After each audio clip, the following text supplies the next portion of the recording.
పశ్చిమ బెంగాల్ రాజధాని కోల్కతా ఆర్జీకర్ ఆసుపత్రిలో ట్రైనీ డాక్టర్ అత్యాచారం హత్య ఘటన దేశవ్యాప్తంగా సంచలనం సృష్టించిన సంగతి అందరికీ తెలిసిందే. తాజాగా నిందితుడు సంజయ్ రాయ్ ఆసుపత్రిలోకి ప్రవేశించిన దృశ్యాలు పోలీసులు విడుదల చేశారు.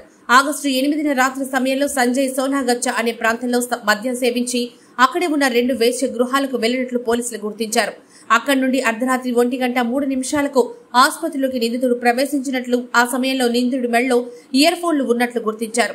ఆసుపత్రి గదిలో ఒంటరిగా నిద్రిస్తున్న ట్రైనీ డాక్టర్ను సంజయ్ రాయ్ అత్యాచారం చేసి హత్య చేశాడు. ఆసుపత్రిలోకి రావడం వెళ్లడం సీసీటీవీలో రికార్డయ్యాయి.